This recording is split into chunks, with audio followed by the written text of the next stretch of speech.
আসসালামু আলাইকুম এভরিওয়ান। আজকে তৈরি করে দেখাবো কাঁচা উস্তা বা কাঁচা করলা দিয়ে দারুণ একটি ভর্তার রেসিপি। অনেকেই শুনে অবাক হচ্ছেন যে কাঁচা করলা দিয়ে কি আবার ভর্তা তৈরি করা যায়? হ্যাঁ, এটাই সত্যি। এই ভর্তাটি তৈরি না করলে বুঝতে পারবেন না এই ভর্তাটি খেতে কতটা মজার হয়। একদমই কিন্তু কাঁচা ভর্তাটা খেতে তেতো লাগবে না। গরম গরম ধোয়া ওঠা ভাতের সাথে কিন্তু খুবই জমে যায় এই ভর্তাটি।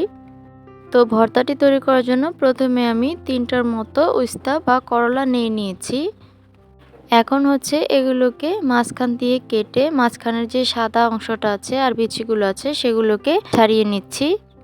বিচি সহ কিন্তু এই ভর্তাটি তৈরি করে নেওয়া যাবে না, সেজন্য মাঝখান থেকে এগুলো পরিষ্কার করে নিতে হবে।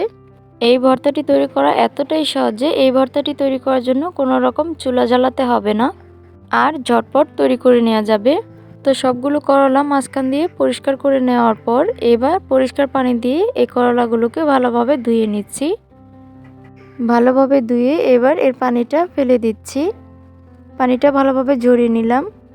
এখন হচ্ছে উস্তাগুলোকে একেবারে মিহি কুচি করে কেটে নেব। অবশ্যই কিন্তু মিহি কুচি করে কেটে নিতে হবে। আমি করলাগুলোকে একটু কেটে দেখাচ্ছি, দেখতেই পাচ্ছেন আমি কতটা পাতলা করে কুচি করে নিয়েছি। করলাগুলোকে যত মিহি পাতলা কুচি করে কেটে নেবেন ভর্তাটা কিন্তু খেতে ততটাই মজার হবে। তো একই পদ্ধতিতে সবগুলো করলা আমি মিহি কুচি করে নিয়েছি। এবার একটি বাটিতে দিয়ে দিচ্ছি সামান্য কিছু পেঁয়াজ কুচি।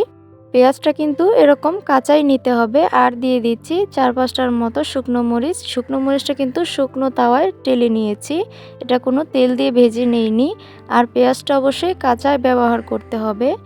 তারপর স্বাদ মতো কিছুটা লবণ আর সরিষার তেল দিয়ে এই পেঁয়াজ আর মরিচগুলোকে খুব ভালোভাবে মিশিয়ে নিচ্ছি। সরিষার তেলটা অবশ্যই ব্যবহার করতে হবে, এটা কিছুতেই স্কিপ করা যাবে না।